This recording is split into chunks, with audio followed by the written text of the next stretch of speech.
तो फिल्म की शुरुआत होती है और हम एक लड़की को देखते हैं जो घर की छत के ऊपर चढ़कर सुसाइड करने की कोशिश कर रहा था। उसकी फ्रेंड उसे रोकती भी है पर वो किसी की नहीं सुनता और नीचे गिरकर उसी टाइम मारा जाता है। अब उसकी फ्रेंड डरते हुए घर के अंदर जाती है तो उसे एक मिरर पर लिखा हुआ दिखाई देता है कि अपने ऊपर एसिड डालो। वो लड़की रोते हुए अपने ऊपर एसिड डाल देती है और उसके चिल्लाते ही यहाँ से सीन कट हो जाता है। प्रेजेंट में हमें 8 दोस्तों के एक ग्रुप को दिखाया जाता है जो अभी इसी घर के अंदर आए थे, जिस घर के अंदर हमने पहले 2 मौत होती देखी थी। ये लोग यहाँ पर हैलोवीन पार्टी के लिए आए थे, लेकिन यहाँ पर इनका दोस्त इन्हें बताता है कि ये जगह सच में हॉन्टेड है। काफी सालों पहले की बात है, यहाँ पर 7 दोस्त आए थे और उन्होंने ट्रूथ और डेयर खेला था और इस गेम के अंदर वो सब के सब मारे गए थे। इस टाइम सभी लोगों को उसकी ये बातें मजाक लगती हैं और ये लोग यहाँ पर बैठकर ट्रूथ और डेयर खेलने का ही डिसाइड करते हैं। पहले पहले तो ये गेम नॉर्मल ही चलती है, एक दूसरे को ये लोग छोटे मोटे टास्क देते हैं जो ये लोग पूरा भी कर देते हैं, पर आगे जाकर ये गेम टफ होने लगती है। जब एक लड़की से सवाल होता है कि क्या वो अपनी दोस्त को चीट कर रही है तो वो इस सवाल का जवाब देने से झिझकती है, पर सारे लोग उसे फोर्स करते हैं और बताती है कि सच में वो उसे चीट कर रही है। ऐसे ही उन लोगों के दरमियान में लड़ाई हो जाती है, पर उनके बाकी दोस्त उनका मूड कुछ ही मिनटों में ठीक करके वापस यहाँ ले आते हैं। अगली बारी आती है स्टीव की। वो डेयर चूज करता है और जैसे ही एक पर्ची निकालता है तो उस पर लिखा हुआ था कि अपना हाथ स्टोव पर रखना है, यानी जलते हुए चूल्हे पर रखना है। ये क्या मजाक था, वो अपने आप को तो चोट नहीं पहुंचा सकता था ना। वो अब ये वाला डेयर छोड़कर दूसरा पेपर उठाने की कोशिश करता है तो उस पर यही लिखा हुआ था कि उसे अपना डेयर पूरा करने के लिए सिर्फ 2 मिनट मिलेंगे। वो इस पेपर को फेंकता है और दूसरा निकालता है तो उस पर लिखा था कि उसे हर हाल में ये डेयर पूरा करना होगा। ऐसा लग रहा था कि किसी ने जानबूझकर ये सारे पेपर्स यहाँ से चेंज कर दिए हैं। गुस्से में टाइलर सारे पेजेस यहीं पर फेंककर किचन में चला जाता है। वो फ्रिज से ड्रिंक निकाल ही रहा था कि पीछे हमें दिखाया गया कि स्टोव खुद ब खुद ऑन हो गया और यहाँ पर एक बेबी चेयर खुद ब खुद उसके करीब आने लगी। इस सारे सीन को देखकर वो बहुत ज्यादा डर गया था। इससे पहले कि वो कुछ सोच पाता या करता, वो चेयर उसकी टांगों पर हिट कर देती है और अपने आप को बैलेंस करने के चक्कर में वो अपना हाथ जलते हुए स्टोव पर ही रख देता है। फौरन ही वो अपना हाथ उठाने की कोशिश करता है, लेकिन अब तो जैसे उस स्टोव ने ही उसके हाथ को पकड़ लिया था। जब तक उसका हाथ इतना नहीं जल जाता कि उसकी स्किन स्टोव से चिपक नहीं जाती, तब तक ना तो वो स्टोव बंद होता है और ना ही वो अपना हाथ स्टोव से उठा पाता है। टाइलर जोर जोर से चिल्लाता है। उसकी आवाज़ सुनकर सारे दोस्त यहीं पर आ जाते हैं और उसकी ऐसी हालत देखकर सभी डर जाते हैं। पहले तो सबको लगा कि टाइलर अपना डेयर पूरा कर रहा है, पर टाइलर सबको बताता है कि मैंने ये जानबूझकर नहीं किया। यहाँ पर जो जो कुछ हुआ था उसने सब कुछ अपने दोस्तों को एक्सप्लेन किया था और इस तरह की डरावनी कहानी सुनकर ये सारे लोग बहुत ज्यादा डर जाते हैं। खैर, ये सब अब टाइलर को लेकर जाते हैं और उसके हाथ पर दवाई भी लगाते हैं। सभी सोच रहे थे कि क्या टाइलर के साथ जो कुछ हुआ वो किसी और एंटिटी, किसी और क्रिएचर का किया धरा था या फिर वो सब होना टाइलर का वहम ही था। अभी ये लोग इन्हीं बातों में उलझे ही हुए थे कि अचानक बिना किसी के ऑन किए यहाँ का टीवी ऑन हो जाता है, जहाँ से एक डरावनी आवाज इन्हें बताती है कि वो अपनी गेम को छोड़ नहीं सकते। इस ट्रुथ और डेयर की गेम के 3 राउंड्स होंगे जिसे इन सब ने हर हाल में 48 घंटे के अंदर अंदर पूरा करना होगा, नहीं तो इनकी जान चली जाएगी। अभी ये लोग इसी सब चीजों को लेकर शौक ही थे कि अचानक पीछे डाइनिंग टेबल से उड़ता हुआ एक पेपर जैसे के पाँव में आकर गिर जाता है। वो उठाकर देखती है तो उस पर लिखा था कि उसे जाकर टाइलर की जली हुई स्किन जो चूल्हे पर चिपकी हुई थी उसे खाना होगा। वो ये नहीं करना चाहती थी। ऐसा डर पड़कर तो ये सब डर भी गए थे। ये लोग फौरन यहाँ से जाने का फैसला करते हैं और इसी दौरान उसके डेयर के 2 मिनट्स पूरे हो जाते हैं। टीवी पर काउंटडाउन चलने लगता है और इन लोगों के दरमियान में अफरा तफरी मच जाती है। वो फौरन यहाँ से दरवाजा खोलकर भागने की कोशिश करते हैं, लेकिन इससे पहले कि वो लोग निकल पाते उनके हाथ से दरवाजे का हैंडल छूटकर खुद बंद हो जाता है और पीछे से इस घर के सारे खिड़कियां, दरवाजे, सारे रोशनदान, यहाँ तक कि बाहर जाने का छोटे से छोटा और बड़े से बड़ा रास्ता भी बंद हो जाता है। यह सब कुछ देखते हुए टाइलर समझ जाता है कि यहाँ पर जो कुछ भी हो रहा है वो किसी और एंटिटी की कहने पर हो रहा है। यहाँ जरूर कोई इवल पावर है जो चाहती है कि ये लोग इस गेम को पूरा करें, नहीं तो वो इनका बहुत बुरा अंजाम करेगा। यही सोचते हुए वो जैसे से कहता है कि तुम्हें अपना डेयर पूरा करना होगा अगर तुम चाहती हो कि हम सब यहाँ पर जिंदा रहें। मुश्किल से ही सब लोग जैसे को मनाते हुए जैसे को किचन के अंदर लेकर जाते हैं तो उन सब के किचन में जाते ही स्टोव खुद ही उनकी तरफ मुड़ जाता है, जैसे स्टोव खुद भी जैसे का डेयर पूरा करने में उसकी मदद कर रहा हो। जैसी बहुत हिम्मत बांधती है और वहाँ से एक छोटा सा स्किन का टुकड़ा उठाकर खा लेती है। ये सब उसने बहुत मुश्किल से किया था।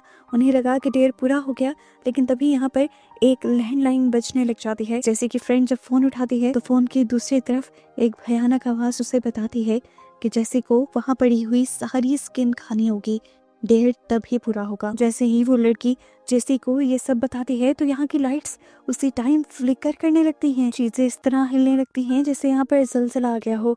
सब लोग बहुत ज्यादा डर जाते हैं और जेसी को फोर्स करते हैं उसका डेयर कंप्लीट करने के लिए। जैसे तैसे करके जेसी वो सारी स्किन खाती है और उसके बाद फूट फूट कर रोने लग जाती है। उसके दोस्त यहाँ पर भी उसे सहारा देते हैं और अब ये सब लोग फैसला करते हैं कि इससे पहले इन्हें कोई दूसरा डेयर मिले, इन सबको यहाँ से भाग जाना चाहिए। पर यहाँ के सभी दरवाजे खिड़कियाँ अभी भी बंद थे।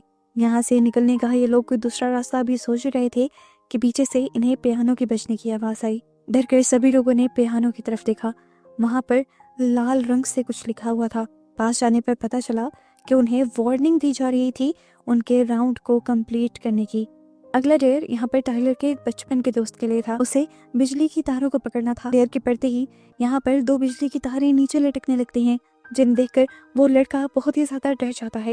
यहाँ टाइलर उसे समझाता है कि तुम्हें कुछ भी करके इसे पकड़ना होगा, नहीं तो हम सब मारे जाएंगे। तुम यकीन रखो, जैसे ही तुम इन तारों को टच करोगे हम तुम्हें बचा लेंगे। जैसे ही वो लड़का डरते हुए ही से ही उन तारों को पकड़ता है तो फौरन ही टाइलर एक ब्लैंकेट लेकर उसे बचाने के लिए चला जाता है और उसे करंट से छुड़वा देता है। लेकिन वो तारें हाई वोल्टेज थी। देर तो पूरा हो गया था, लेकिन उस लड़की को बहुत बुरा करंट लगा था। इतना कि पहले तो वो बेहोश हो गया और फिर उसके मुंह से झाग निकलने लगा। ये सब डर गए, कहीं इनका दोस्त मर तो नहीं गया। पर किस्मत से कुछ ही देर में उस लड़के को होश आ गई। अब उसका दूसरा साथी डरा हुआ बोला, बहुत हो गया, हम और ये गेम नहीं खेलेंगे। उसके कहते ही उसके पास एक बड़े से क्लॉक का शीशा खुल जाता है और अब मिरर के पास खड़ा जो लड़का यहाँ से भागने की बातें कर रहा था, डेर भी उसी के लिए था और था भी बहुत मुश्किल कि वो अपना घुटना तोड़ दे। ये पढ़कर सभी डर जाते हैं और तभी पीछे से किसी चीज के गिरने की आवाज आती है। देखने को मिलता है कि स्टेयर्स में से एक बेसबॉल बैट लुढ़कता हुआ आ रहा था और वहीं स्टेयर के पास 2 भी लिखा हुआ था, जिसे देखकर ये समझ गए कि डेयर को पूरा करने के लिए इनके पास सिर्फ 2 ही मिनट होंगे। सभी बहुत ज्यादा डरे हुए थे। 1 मिनट गुजर गया था। लाइट्स यहाँ पर फ्लिकर करने लगी, जिसका मतलब था कि खतरा अब बढ़ने वाला है और इनका टाइम खत्म होने वाला है। एक लड़की हिम्मत करती है और वो बेसबॉल बैट उठाकर उस लड़की की टांग पर मारती है, पर इससे चोट तो लगती है लेकिन घुटना नहीं टूटता। यहाँ की हालत और भी ज्यादा खराब होने लगती है। पहले की तरह इस घर में और भी डरावनी चीजें होने लग जाती हैं और इन सारी चीजों से डर कर वो दूसरा साथी वो बैठ लेता है और जोर से उस लड़के के घुटने पर मारता है और अब फाइनली उसका घुटना टूट जाता है। उसे बहुत दर्द हो रहा था, वो बहुत जोर से चिल्लाया पर कोई कुछ नहीं कर सकता था। अब ये सब देखते हुए एक लड़की बहुत ज्यादा घबरा रही थी। उसने फैसला कर लिया था वो किसी भी हाल में इस घर से बाहर जाएगी। उसके इस तरह से रिएक्ट करने पर, गेम से छोड़कर जाने पर पहले की तरह ही ये गेम अब उसके लिए मुश्किल हो जाती है। ऊपर से बहुत सारी पर्चियां गिरती हैं जिसमें अब उसके लिए एक टास्क था, उसे सच बोलना था। सवाल था उसके लिए कि क्या वो ड्रग एडिक्ट है। वो जवाब देती है नहीं, पर तभी यहाँ पर किसी चीज के खुरचने की आवाज आती है। ये लोग पीछे मुड़कर देखते हैं तो एक दरवाजे पर लायर लिखा हुआ आ जाता है, जिसका मतलब था कि ये लड़की झूठ बोल रही है। उसके दोस्त दोबारा उससे पूछते हैं कि क्या तुम ड्रग एडिक्ट हो। इस बार भी वो ना में जवाब देती है तो अब उसके मोबाइल पर मैसेज आता है जहाँ पर लिखा हुआ था कि तुम झूठी हो और अब तुम्हें मरना पड़ेगा। अचानक से उसका हाथ जिस दरवाजे पर था वो दरवाजा खुल जाता है। ये मेन डोर था। उसने शुक्र मनाया और वो यहाँ से बाहर चली गई। उसे लगा कि वो आजाद हो गई है, पर उसी पल उसी दरवाजे से एक उड़ता हुआ स्पेयर यानी नेज़े की तरह कोई चीज आकर उसके पेट के आर पार हो गई और उसकी वहीं पर मौत हो गई। ये सब लोग अब बहुत ही ज्यादा डर जाते हैं। खैर सीन यहाँ से कट होता है और हमें हॉस्पिटल का सीन दिखाया जाता है। अब ये सब लोग हॉस्पिटल में थे और क्योंकि ये लोग बुरी तरह जख्मी थे और वहाँ पर एक लड़की मरी भी थी तो पुलिस इस सब में इन्वॉल्व हो जाती है। ये सब लोग बताने की कोशिश करते हैं कि हमने उस लड़की का मर्डर नहीं किया, वो तो हमारी ही दोस्त थी। उनके साथ जो कुछ हुआ वो सब पुलिस को बता रहे थे, लेकिन पुलिस को ऐसी बातों पर कहाँ यकीन आता है। पुलिस इन्हें ही गलत समझती है और सोचती है कि जरूर इन्हीं का ये कोई गलत प्लान होगा। यहीं पर कार्टर, वो पहला दोस्त जो इन सबको यहाँ पर लेकर आया था, एडिसन उसके सबसे ज्यादा क्लोज थी। उसे लेकर बहुत ज्यादा उदास भी था, इसीलिए वो अपने कैमरा में उसकी रिकॉर्ड हुई वीडियोस दिख रहा था। इस टाइम वो उसके कमरे में था। वो उसके कमरे की चीजों को भी रिकॉर्ड करना चाहता था। जैसे ही अब वो अपना कैमरा उसकी बेड की तरफ घुमाता है तो अचानक उसे बेड पर खून पड़ा दिखाई देता है। वो डर जाता है। तभी उस खून से सने ब्लैंकेट के अंदर से एडिसन बाहर निकल आती है, जिसे देखकर वो डर जाता है। वो समझ गया था कि ये एडिसन का भूत है। वो कैमरे से आंखें हटाकर जब वहां पे देखता है तो वहां कोई भी नहीं था और दीवार पर हैंग लिखा हुआ आ रहा था। वो समझ गया कि जो गेम इन्होंने छोड़ दी थी, उस गेम ने इनका पीछा इनकी दोस्त के मरने के बाद भी नहीं छोड़ा था। और अब ये हैंग जो लिखा हुआ आ रहा था, ये असल में कार्टर के लिए एक डेयर था। अचानक से यहाँ के खिड़कियां दरवाजे बंद हो जाते हैं और कार्टर जोर जोर से दरवाजा बजाते हुए हेल्प हेल्प चिल्लाना शुरू करता है, पर ना तो कोई उसे सुन पाता और ना ही समझ पाता। अचानक से यहाँ पर फैन की जगह रस्सी लटक जाती है और एडिसन का भूत उस रस्सी को पकड़े हुए कार्टर को यहाँ बुलाने लगता है। जब वो उस रस्सी के पास नहीं जाता तो रस्सी खुद ही आगे बढ़ते हुए उसके गले के अंदर फंस जाती है और उसे यहाँ से लटका देती है। हम देखते हैं कि कार्टर का कैमरा खुद ब खुद ये सब रिकॉर्ड करने लगा था। साफ लग रहा था कि इस कैमरा के पीछे कोई है जो हमें नजर नहीं आ रहा, और वही ये वीडियो सब उसके सारे दोस्तों को भी सेंड कर देता है। जैसे ही उसके दोस्त ये वीडियो देखते हैं तो फौरन इस कमरे की तरफ भागते हैं। दरवाजा लॉक मिलने पर ये लोग बहुत ज्यादा नॉक करते हैं, पर दरवाजा नहीं खुलता। ये लोग दरवाजा तोड़ने की भी कोशिश करते हैं, लेकिन दरवाजा तो जाकर तब टूटता है जब कार्टर की मौत हो जाती है। रूम की हालत देखकर ये सब लोग डर जाते हैं। अब इनकी नजर लैपटॉप पर पड़ती है जहाँ पर लिखा हुआ आ रहा था राउंड 2, यानी राउंड 1 इनका पूरा हो चुका था और अब राउंड 2 शुरू होने वाला था। इस सब को देखकर ये लोग डर जाते हैं। समझ तो इन्हें आ गया था कि इस गेम को किसी हाल में नहीं छोड़ सकते, इसीलिए अब एलेक्स इस घर पर और यहाँ पर रहने वालों पर रिसर्च शुरू करती है। उसे पता चलता है कि ये घर सच में हॉन्टेड है और यहाँ पर कई सालों पहले भी एक ऐसी ही गेम खेली गई थी, जिस गेम के नतीजे में एक पूरा ग्रुप मारा गया था सिवाय एक लड़की के, जो आज भी जिंदा थी। ये असल में फिल्म के स्टार्ट में दिखाई जाने वाली वही लड़की थी जिसने एसिड से अपने आप को जला लिया था।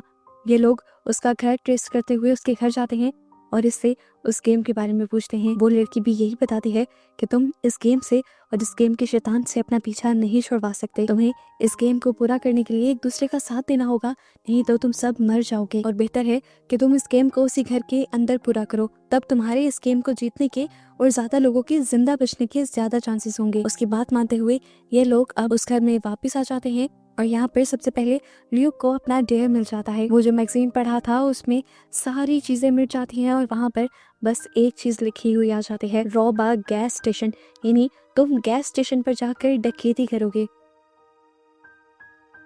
यही उसके बेड पर अचानक से गन भी आ जाती है और वो बहुत ज्यादा घबरा जाता है। वो ये काम करने के लिए अकेला जाना चाहता था पर उसकी दोस्त जबरदस्ती उसके साथ गई। वो ले तो गया, लेकिन रॉबरी करने से पहले उसने अपने दोस्त को कहा कि तुम यही गाड़ी में मेरा इंतजार करना। खुद वो गन लिए उस गैस स्टेशन के अंदर चला गया। अब गन दिखाते हुए वो जब यहाँ की ऑनर को ब्लैकमेल कर रहा था तो यहाँ की ऑनर डर कर उसे पैसे देने के बजाय खुद ही अपनी गन निकाल कर उसे शूट कर देती है और पहली ही गोली में वो बेचारा मारा जाता है। बाकी दोस्तों को जब ये खबर मिलती है तो सब लोग और भी ज्यादा डर जाते हैं और ये फैसला करते हैं कि अब ये लोग उसी हॉन्टेड हाउस के अंदर ही रहेंगे और वही रहकर अपने डेयर्स को पूरा करेंगे और एक दूसरे की मदद करते हुए अपने आप को बचाने की कोशिश करेंगे। घर में अब डेयर था टाइलर के लिए, उसे पॉइजन पीना था। अचानक ही वहाँ पर पॉइजन से भरा हुआ ग्लास भी आ जाता है और ये लोग इस पॉइजन से बचने के लिए एक छोटी सी तरकीब लगाते हैं। ये लोग टीम वर्क में काम करने का फैसला करते हैं और टाइलर की दोस्त कहते हैं कि ये पॉइजन हम सब शेयर करेंगे। सभी पॉइजन को पीने से पहले सोडा की कैंस पी लेते हैं,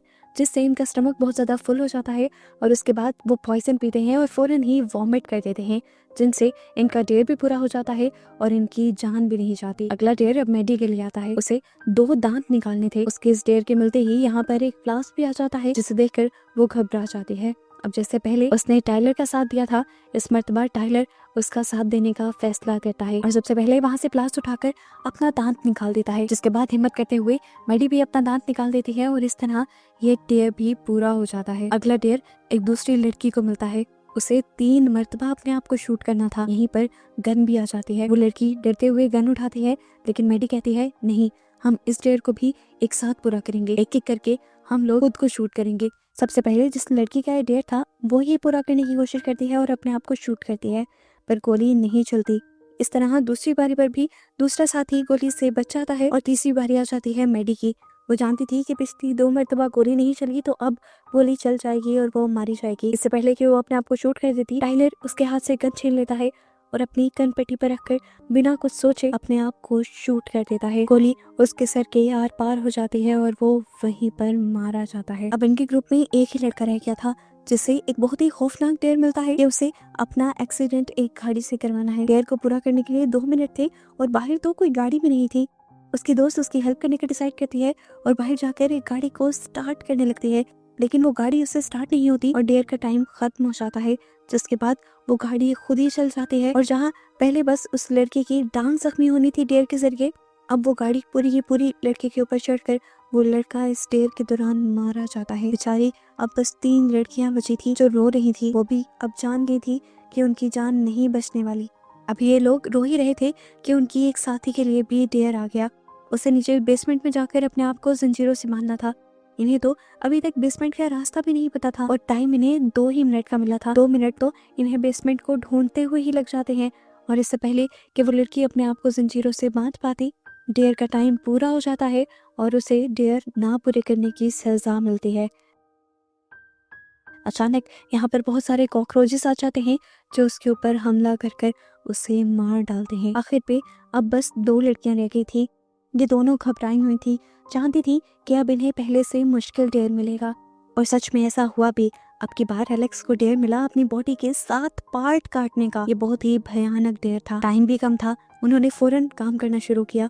उसने अपना एक बाल तोड़ा, एक पल्क तोड़ी, एक नाखून तोड़ा, लेकिन उसके बावजूद भी अभी भी उसे 4 जिस्म के और हिस्से काटने थे। मैडी उसे कहती है, तुम अपना एक कान काट दो, दूसरा कान तुम्हारे काम आ जाएगा। समझ तो एलेक्स बेचारी को कुछ आ ही नहीं रही थी, तो मैडी खुद ही पकड़कर उसका एक कान काट देती है। जिसके बाद वो बेदर्दी से उसका एक हाथ टेबल पे रखती है और उसकी एक उंगली भी काट देती है। इसके बाद भी अभी 3 बॉडी के पार्ट्स ऐसे थे जो उसे काटने थे। इसके बाद वो क्या भी काट सकते थे। यहाँ पर मैडी अपनी भी कुर्बानी देने का डिसाइड करती है और अपनी दोस्त के लिए अपनी भी एक उंगली काट देती है और एक पाँव की उंगली भी। अब बस एक आखिरी जिस्म का हिस्सा बचा था। उसके लिए मैडी को कुछ समझ नहीं आती और वो अब एलेक्स का पाँव टेबल पर रखकर बेदर्दी से काट देती है और इस तरह इनका ये डेयर पूरा हो जाता है। जख्मी हालत में अब मैडी एलेक्स को उठाए हॉस्पिटल की तरफ बढ़ने वाली थी। उसे ये एहसास ही नहीं था कि अभी ये गेम खत्म नहीं हुई। उसे तो डेयर मिला ही नहीं था। कार चलाते हुए वो लगातार एलेक्स को हौसला दे रही थी। तभी अचानक गाड़ी के जीपीएस पर अब उसके लिए एक डेयर आ जाता है कि एलेक्स को मार दो। एलेक्स बेचारी बहुत ज्यादा घबरा जाती है, पर वो जानती थी कि अगर मैडी ने ऐसा ना किया तो वो दोनों मर जाएंगे। तो बेहतर था ना कि उन दोनों में से कोई एक ही मरता। एलेक्स ने अपनी कुर्बानी देने का फैसला किया क्योंकि वो पहले ही बहुत ज्यादा दर्द में थी और इस दर्द से छुटकारा पाना चाहती थी। वो मैडी को कहती है, मैडी मुझे मार दो, पर मैडी उसकी एक नहीं सुनती। यहाँ डेयर का टाइम भी पूरा होने वाला होता है और टाइम के पूरा होने से पहले ही मैडी अपना दिमाग चलाती है और अपनी कार को यहाँ एक दरख्त के अंदर क्रैश कर देती है और स्क्रीन ब्लर हो जाती है। हमें यहाँ लगा था कि दोनों ही मर गए, पर ऐसा नहीं था। ब्लैक हुई स्क्रीन में से भी हमें एक लड़की के चिल्लाने की और तड़पने की आवाज आ रही थी, जिसका मतलब था कि गेम के एंड पर एक लड़की बच ही गई थी और वो कौन थी ये दिखाया और बताया नहीं जाता और इस तरह ये इस मूवी की एंडिंग हो जाती है।